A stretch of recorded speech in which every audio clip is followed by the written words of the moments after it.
Our next speaker, our next presenter for today is Matt Batzel. He's the National Executive Director of the American Majority. He's going to come and present a talk on a grassroots machine that lasts. Give him a round of applause as he comes. Matt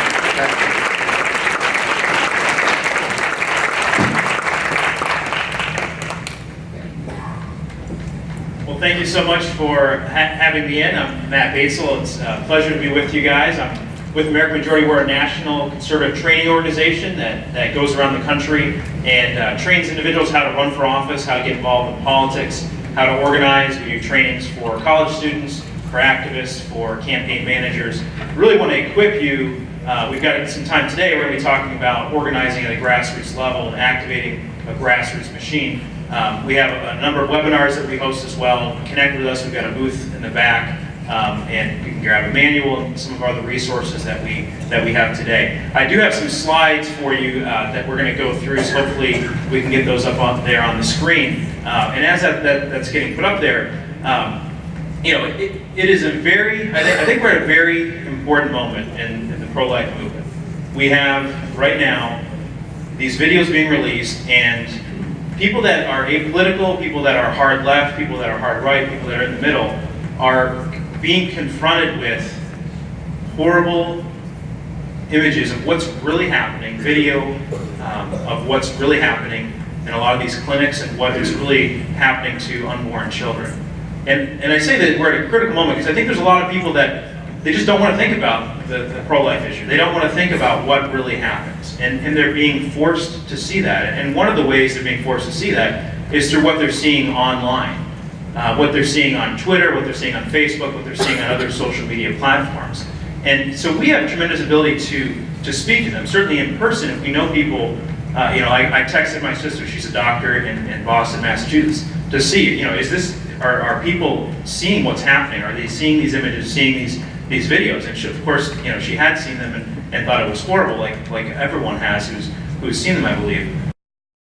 But I think we're at a critical moment, even with what we do online. And we're not going to talk necessarily about online organizing today, but I do encourage you, as we're going through today, to get out your smartphones. I'm not going to take offense or think you're texting someone, but tweet about what's taking place. Share on Facebook as well what's being discussed and what's happening, so that others that you are connected with can be aware of what's going on. At American Majority, we really believe we have the power to organize online and influence a lot of individuals. And so one of the things that we're going to do just today is if you tweet and use a hashtag, which is $, and then a word or phrase is hashtag win2016, then we'll give away a gift card for Starbucks, whoever tweets the most. So a little bit of incentive for you guys to get out your phones and tweet while I'm speaking and others are going to be speaking. But we'll track this. And again, this is a way we can online organize and have an impact with people who can't be here today and help them to hear what's taking place. So I don't know, are we able to get my slides on the screen?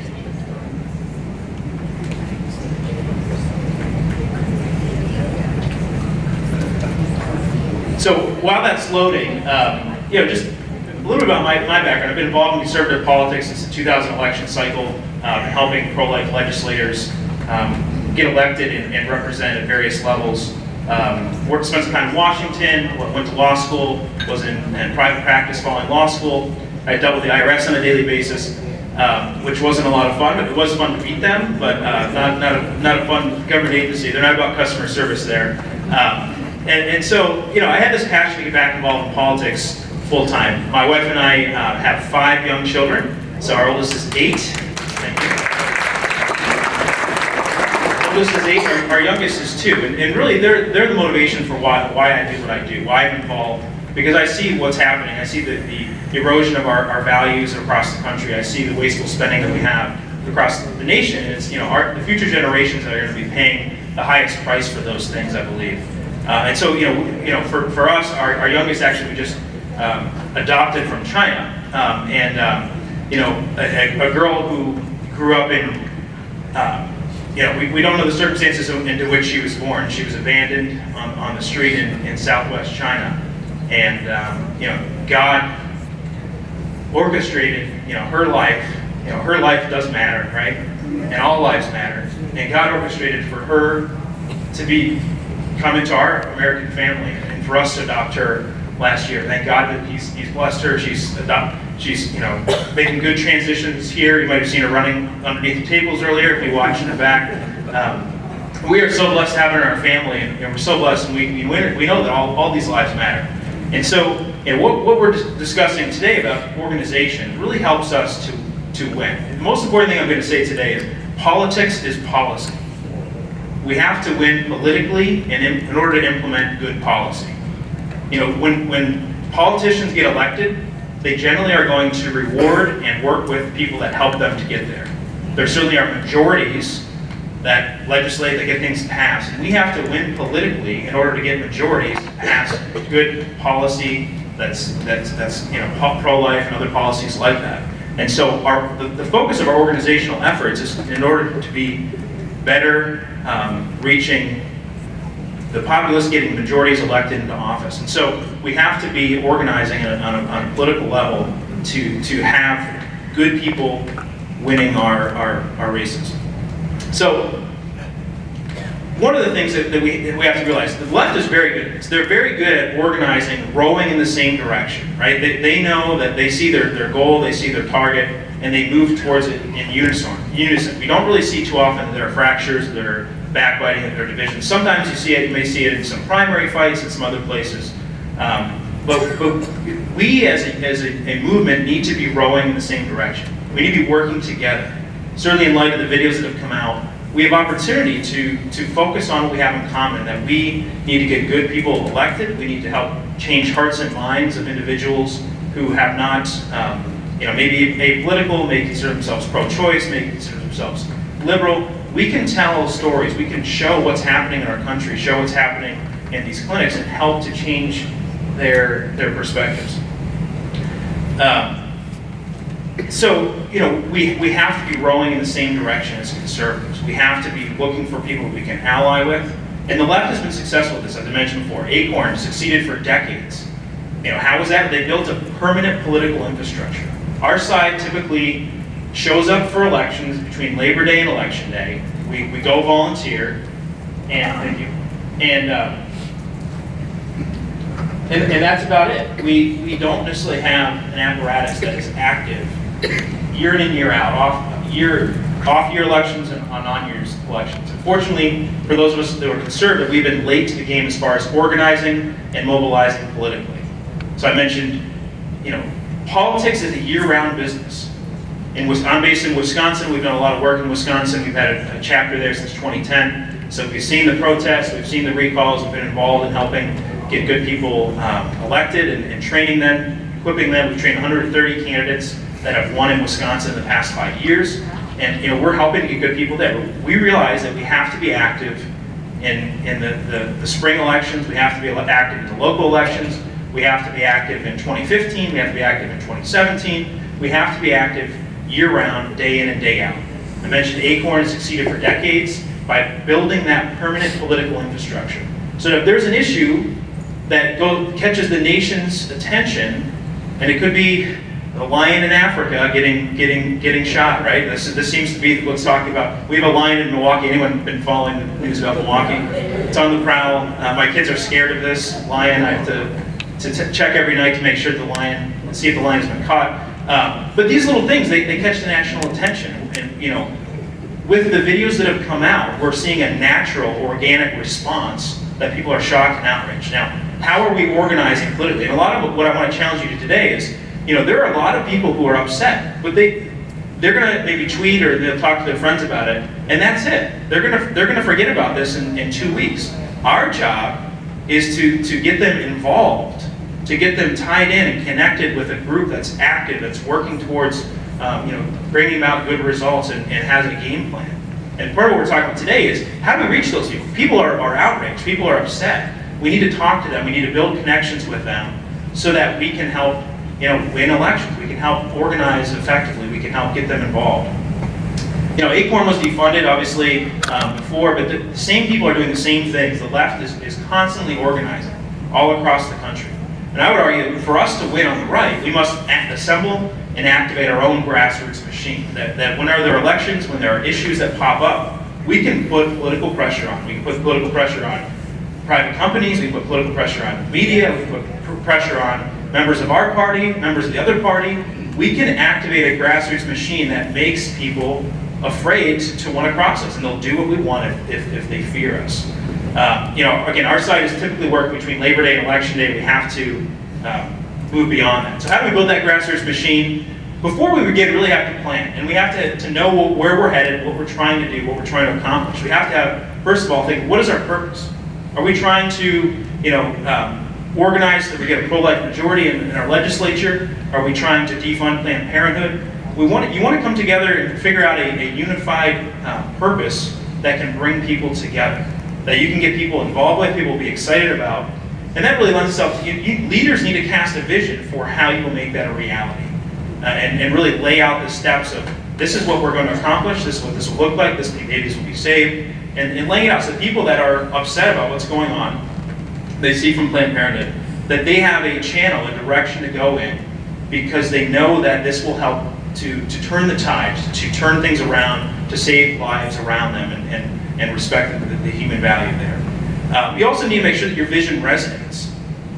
There are many groups that organize that are focused on some issues that are important, but not a lot of other people realize the importance of those issues. And so you have to have a vision that speaks to people, that speaks to them, that resonates with them, that makes them, 6 months after seeing these videos, they still are motivated to get involved because they realize that the precious little life is worth saving, that all lives matter, that they can come out and they can help support it. That even though they're not necessarily going to be emotionally worked up like they might have after seeing a video, they're still activated because they know that they're doing something to bring about change.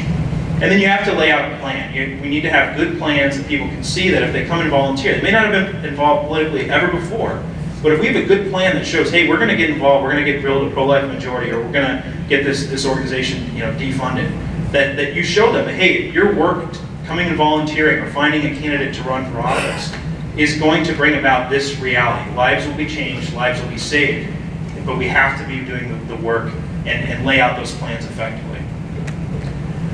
Well, what makes a machine like that run? Well, the key part here is that we have volunteers. I mean, there are lots of people that are upset about what they're seeing, and it could be on this issue. There could be another issue that comes out in a few months, and we similarly need to evaluate how we can reach people that maybe haven't been involved before, or maybe have been involved but have new energy, new life, and they want to make a difference. And so we have to look around at people we already have influence with. Volunteers are the lifeblood of grassroots action and are often right under your nose. Your pre-existing networks are going to be the places you have the best chances of finding people who will help out. The familiarity they have with you gives you instant credibility to talk with them, to ask them to do things that you maybe wouldn't be able to ask a stranger to do.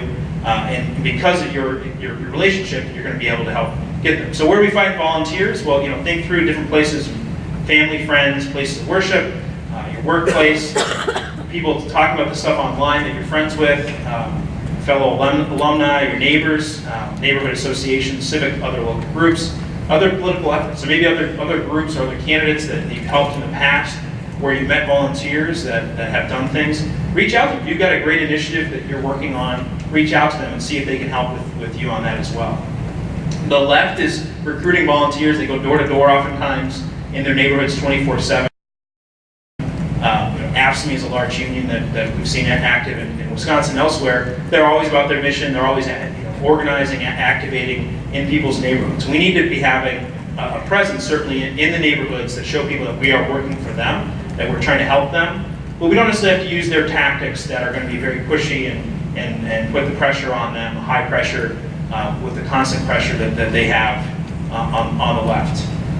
How we've typically done it on the right, and I'm talking generically on the right, we're kind of like the Duck Dynasty guys. We want to show up in places where our types of people are already hanging out. We just had a panel talking about going into places we have to show up. That's very important. We have to show up in places where we haven't typically been to build those bridges. And we have to be spending time reaching out, building those relationships. We can't just come in with a political message and expect for them to believe us or listen to us. We have to build that relationship, develop that familiarity and that credibility with them, that we really do care about them. We care tremendously. So we have to go beyond how we typically have operated. And again, we can have a pro-life booth. We can have a pro-taxpayer booth at places like on college campuses, at NASCAR events, at fairs, festivals, other places that, maybe the party has been before, but maybe your particular group has not been involved before. We need to think outside the box. The left does this very well. They're very good at doing things, sometimes just for the media attention that they will generate. But we have to be looking places we can find people that will want to get involved, that are with us on the issues, or that if we can present a little bit of information, we'll realize that they can, that they're on our side and they believe the same things that we do. So if you're going to do it, you're going to go out to a place and try and find volunteers at a festival or a fair, make sure you're prepared. You want to make sure that you are ready to activate, to help someone get involved and activate them, that you get their information. You have a friendly conversation, that you have, a way to get in touch with them afterwards. What we've seen on the left, and this is partially for campaigns, but it works for issues as well, is that they will get people signed up, and whoever signed them up is the person who does the follow-up. And so that they have that personal connection. They may only talk to them for 2 or 3 minutes at their county fair, but they made a connection. And so when that person says, hey, I met you at the county fair last week, I'm just following up to see if you'd like to come to the next event that we're having 2 weeks from now. It's a personal connection they've already made. It's not just this name that they don't recognize, this group that they may slightly recall before they ate the fried cheese curds at the Wisconsin Fair. They talk to this person. You want to make sure that you have a personal follow-up, ideally, that people can remember and can help drive them to future events. Have a sign-up list. Make sure you're smiling, you're happy to be there, you're engaged, you're involved and want to be there. Always follow up. We have to be prompt in our follow-ups. We have to be certainly professional. Just like if we're going out networking and trying to meet individuals, if I'm at a happy hour or some function like that, if I meet someone, get their business card, I'm going to try to follow up within 2 to 3 days and send them an email, maybe discuss what we talked about, so they can remember they may have met a bunch of people at that same event. But ideally, I want to help remind them who I am, what we talked about, so they can remember that conversation and then they can follow up with this and with an email response. So signers are rarely going to follow up on their own. They may have wandered into your booth, they might have met you, on the street or something. So a prompt follow-up really makes a good first impression that can help keep them engaged and coming back. Mixed up. We need to be, looking in different places to meet. We need to have a presence publicly. We don't necessarily need to be hiding somewhere where people can't find us. And so I encourage groups from Tea Party groups to other groups that meet to meet in public places and look for ways that they can just have people kind of overhearing what's going on. Also, host events. This is a great conference that's got great speakers throughout the day. We've heard some great ones this morning already. These types of events are very valuable. So bring in good speakers that can draw an audience, capture their information, realize what their motivations are, and help keep them engaged in the process. So do events that draw not your typical people in that you already may not know already. You can have candidate forums as you're closer to election time that bring in the different candidates and ask them questions. You can have debates, and really your local group can be the one who asks the questions or handles the questions. The League of Women Voters does this in a lot of nonpartisan elections in Wisconsin and elsewhere, as I understand, where they'll be the ones who control the questions essentially, but all the candidates typically come because they realize it's an opportunity to talk to the voters. So we need to be looking for those types of things. We can create them. A pro-life group can host a candidate forum or a candidate debate. And if one side refuses to show up, well, there's a news story right there. The media loves to come to these events, even if there's only one side that shows up. And so we can generate some positive press for our types of candidates through doing these things. Bring in, think through professors, veterans, some former politicians, alumni that can help to draw in people that haven't typically come to our type of events. Online organizing, again, I encourage you to keep tweeting. The hashtag is WIN2016. I will give you out the Starbucks gift card if I still have it here in my pocket, which anyway, I'll set that here. So, it's great way to publicize what you're doing, show that you have a presence. We've been able to create kind of an online network in Wisconsin. We use the hashtag. I helped create it back in 2011. We write, W-I write. So at any point in time, if you want to know what's going on in the Wisconsin conservative movement or policies, issues, campaigns, you can go search that. You can follow what's going on. And if you're tweeting about an issue in Wisconsin, I encourage you to use that hashtag. But hashtags, whether it be on Twitter or another platform, it's a great way to reach people who maybe are spending a lot more time online than they are, going to meetings or talking to people that you would normally get to meet them. So we've been able to create kind of an online network in Wisconsin that's been very helpful in defeating the left and how we've operated. Can't rely solely though on online organizing. It can be helpful, but personal contact has proven to be much more effective, and it's a tried and true method that we have. But we certainly want to have an online element to help keep people engaged. Again, there's lots of people that can't be here today, but through the power of us sharing on social media about what's taking place today, what we're going to hear from speakers we've heard already, sharing that information helps to disseminate it to a lot of people. I see there's probably some reporters here covering some of the things that are going to be said, so that they're looking to certain issues that may be different than what you hear, that sparks your interest, that you want to share with the folks that you know and that have influence with online. Okay, so you found volunteers. People are engaged, they're looking to help make a difference. But you have to keep them coming back. You have to keep them engaged. You have to energize them. You want to mobilize them. And you want to retain them so that, let's say getting closer to the election, you can help to get them out to help get your goals accomplished, to get your majorities elected into office. How do we do that? Well, the golden rule is take care of your people and they will serve you well.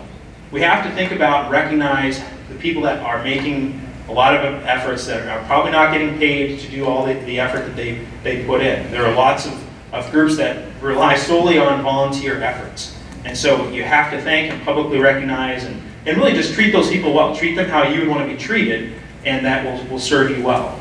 Volunteers want to know that they're part of something that's organized, that's running smoothly, that's well-oiled, that's well-functioning, that's going to work well to accomplish their goals. So a key step here is to delegate responsibilities to individuals who are more involved or are going to be able to do things. So for campaigns, this happens quite often where they get volunteers involved and they have volunteer coordinators, they give up titles to other individuals who are helping on various topics. As groups, we can be doing this as well. So you can have a volunteer coordinator. This would be someone who likes to be with people, is a very much a people person. They can recruit people, they have a good network that they can access to ask people to get involved. They've organized efforts in the past, that they have good connections, and they've been able to translate those connections into coming out to events and getting involved. Someone ideally should also be detail-oriented and ready and able to give lots of time. They're not going to be someone who says, well, I don't have time for it this week because I have a business deal that's closing. They're going to be able to be involved and make things happen. Then, someone who could help put events together, be an events chair. It's someone typically who's done this type of thing in the past. They've experienced planning events. They know things like the geography or the GPS or MapQuest directions, make sure they get people to the right place, easy to access off the highway or free interstate, those sorts of things. So you're going to know the area, have connections, maybe able to get a room for a reduced rate or a cheap, free rate like that. And there's someone also who knows logistics and legalities of putting together a successful event. And then a treasurer will be someone who handles the finances for organizations, certainly someone who knows how to handle a budget, knows how fundraising works, and understands the compliance laws for handling money. So, you get the key people involved, make sure that you delegate responsibilities, you're clear as to what you need to have done. And there are lots of people who are probably seeing what's happening with Planned Parenthood and that want to get involved, that have skill sets. Part of this is understanding the needs of the organization and the skills of the individuals who are willing to help out. So we have to understand the people who are willing to help, and we want to keep coming back time and again. It's just human nature that people are going to get distracted. They're less likely to come back. So you have to keep that vision front and center. What are you trying to accomplish? How are you going to make that a reality? How are you going to get a pro-life majority? You have to keep that front and center on the forefront of their mind. And it has to be a goal. They want to see that they're accomplishing something, that their efforts in organizing an event that brings in a pro-life speaker or showing the movie 40 or something, that this is actually bringing in more people. It's seeing how it helps to accomplish the overall objective. But if you help people to see progress along the way, they're more likely to come back and say, hey, this group is really organized. I see they're doing things, they're accomplishing things, and they're accomplishing these goals, and I'm a part of that process. That makes me feel good. It makes me want to come back and stay involved. Keep the focus narrow. Don't stray too far from that. And stay local as much as possible. We want to help people to see that you're accomplishing something in their community. Activists must see a difference in their everyday lives. This helps to build credibility, which is capital. When campaign season comes around, that capital that you've created, you've generated, can be cashed in for engagement to get them involved in an election. So look for chances to increase your influence. be innovative. We have to be thinking outside the box. We have to think about ways to get media attention on what we're doing, certainly, and get more people to come in because they saw about it on the news, they read about it online, or they heard about it somewhere else. These sorts of innovations, we can't just do things the way we always have done. As far as organizing goes, the left far outpaces the right. They just do. And so we have to be thinking about how we can work together. We have to be building coalitions, we'll talk about in a minute, and looking for ways to go beyond what we've typically done. You want to set yourself up to be able to cash in at local capital. So we want to politicize issues whenever feasible. This is a great opportunity right now with Planned Parenthood. They are the Darth Vader or the Death Star of what's happening right now, where a lot of people see the negative, see the dark side of Planned Parenthood, right?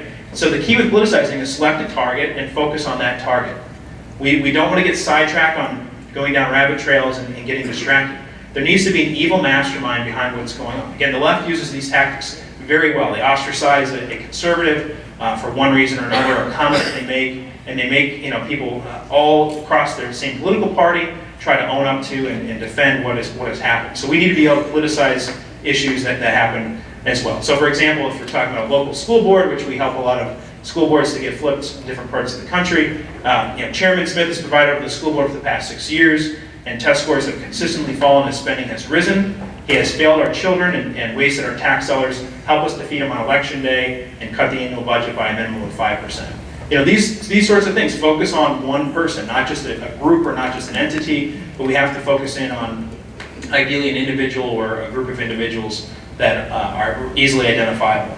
We also need to have backup issues. If something happens, I would expect that Planned Parenthood at some point in time will say that, well, we've changed all the behavior that we did in these videos that was exposed. So let's focus on the good things like women's health that we do. They're gonna shift tactics pretty soon. You'll see it in the media, and we have to be ready to hit them from another angle. It's great, the slow release of videos, because they don't know where the next one's coming from. They don't know what the next issue will be. But we always need to be prepared to be able to shift to focus on different issues that we have coming up.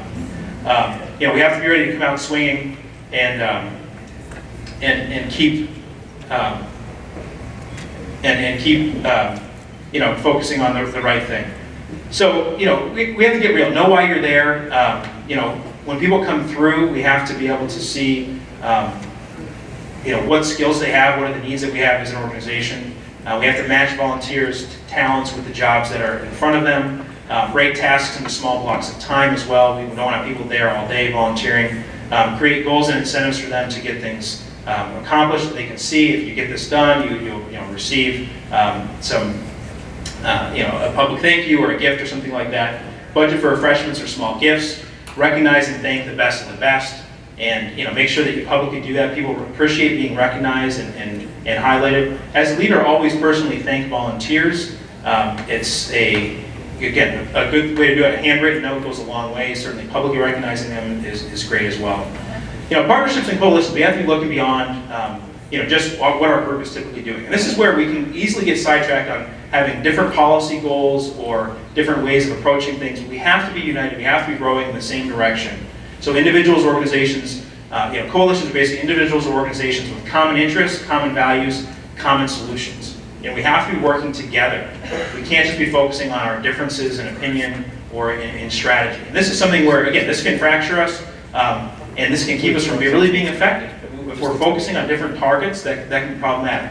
Now, we need to have those conversations about what our end goal should be and what are we trying to accomplish. But we want to get as many people on board with the commonalities that we have. So there may be differences as to where we end up or how we get there. And we need to have those honest conversations. I'm not saying forget those conversations. They are important. But we need to make sure that we can organize and get as many people together on a common interest, common values, and common solution. This means we're not going to necessarily be able to work with everyone, but we can think through who are the potential partners that we have, whether it be other activist groups, larger federations that are out there, charitable organizations, lobbying groups, and political action committees. There are different groups that can help in different ways. There may be some groups that can come in and help do independent expenditures in an election. That will help.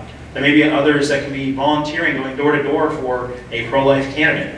We need to look for the opportunities that are out there, see what other organizations are doing things, maybe in other states. Maybe there's a group that's active and we can share information across, from state to state that has worked well in getting good people elected. But partnering is not always going to work. There are going to be people that aren't going to necessarily be able to work well with you. So you need to think through what is the best use of your time. Partnering can certainly be advantageous, but it can also be a mistake. So you have to think through, do they get it? Do they share your values and goals at the end of the day? Do they have value added to you? Do they have street credibility? There are going to be control issues. Are they going to want to control everything and be involved in every single decision? You need to make sure that they can help with that. You have to also look at the fine print, short-term versus the long-term partnership. Is anyone going to write this down? Sometimes you may have a larger apparatus that you need to write things down to have an agreement on what to do. And then is there publicity going to be side? Who's going to be on the press release? What names? Who's going to send it out? To what reporters? Those sorts of things. So you're going to have these sorts of fine prints as you may have a larger coalition you may build. It is no longer enough just to volunteer during election years. The left has been doing this for a long period of time. They've taken control of the nation with year-round organization and mobilization efforts. So we have to be following what's going in place. We have to be involved and able to activate based upon the issues that come up, whether it's a new video, whether there's a new national issue that catches our attention. We have to be prepared to be organized, to be able to capitalize on the people who are upset and are frustrated with what's going on. There's not everyone who's going to necessarily be frustrated and then come and find your organization or come and find you or connect with you. To build the numbers needed for victory, we must build a permanent grassroots machine that delivers the victory year in and year out. If we find the vision, we treat our base right, form smart coalitions, we'll achieve victory even in a permanent campaign. So that is our grassroots machine, and I went through that fairly quickly. Here's my contact information so that you can connect with us. The Twitter accounts for myself and for our organization, and I think we have time for a few minutes. So thank you very much for your attention.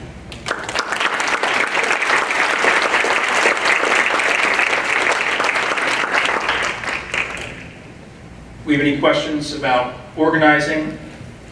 Again, I've got some business cards out there on our table back there. We've got manuals that you can take home with you. So thanks again, and thanks to Dr. Eric Wallace and other organizers for having us come in. We'd love to come in and train with your group elsewhere, whether it be Illinois or other states. We're happy to help do trainings. Any questions? Good question.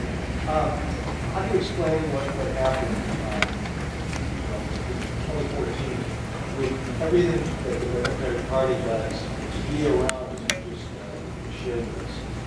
How were they able to get blown out of the water at the midterm election? Yeah, so the question was how did with the left having advantages in organizing, how were they blown out of the water? Well, part of it is their built-in infrastructure is most easily activated in a presidential election, and using low information voters who it's harder to get them to turn out in a non-election or a midterm election where it may just be a senator or a gubernatorial office that's up for election. Midterm elections are great opportunities for us to get our people out and to test some of our organizing methods. And part of elections is really knowing who your voters are and turning them out to the polls. And so the left's advantage comes, I think, in the greatest quantity on mid or presidential year elections. And so we're about to face one of those where they have a lot of people who are naturally going to get out to vote because they vote in every presidential election, or they'll be reminded. And frankly, there is more money spent when you have a national candidate, a presidential candidate, going out and raising, at this rate, over $1 billion. We would expect this happened last election, probably happen again, to turn out people, to vote. And so we're facing greater odds. And a lot of their efforts really are geared towards more of the national issues, and they see the president's office as being the most important one, and so their efforts are generically focused more on that. But I think the midterm elections do show that when people know the issues and look at what's going on, they typically are going to side with conservatives. And so we can build upon that success, and we should build upon that success, and look for more voters who haven't voted in the past, more of our people who are just sitting at home, and make sure that we're getting them out to vote. So thanks. I think I'm out of time, so thanks again.